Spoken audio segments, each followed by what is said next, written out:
Shin ko kun san amfanin kuɓewa a jikin ɗan adam?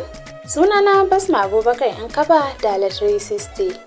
Ana amfani da kuɓewa wajen maganin ciwon suga wato diabetes saboda abin da ake kira fiber a cikinta na amfani wajen daidaita yawan suga a cikin jiki wanda kuma ke rage ƙarfin ciwon suga ko maganinsa. Masu ciki kan iya amfani da kuɓewa domin ingancin lafiyarsu da kuma na jaririn da ke ciki. Don kuɓewa na ƙunshe da ɗimbin vitamin B da ke samarwa da kuma inganta sabbin ƙwayoyin halitta na jinin jiki (cols) da kuma folatics.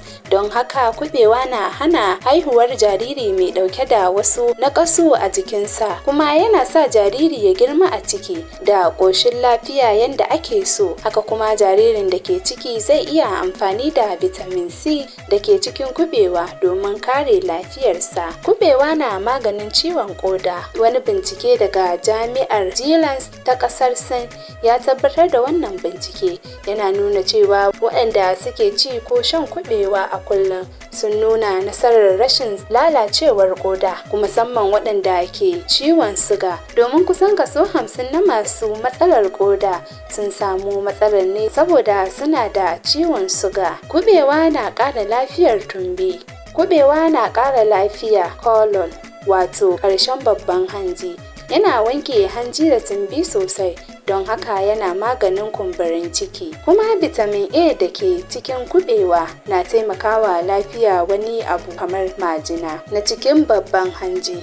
Kuɓewa na maganin asma da wasu cututtukan numfashi. Yana ɗauke da vitamin C da ke taimakawa hanyoyin numfashi. Kuɓewa na ƙara ingancin fatar jikin mutum ya yi laushi da santsi. Kamar yauƙin kuɓewa, kaga mutum kullum kamar yaro ko yarinya a fatarsa. Yana taimakawa wajen mayar da fatar da ta lalace. Yawan sha ko cin kuɓewa na matuƙar rage nauyin jiki.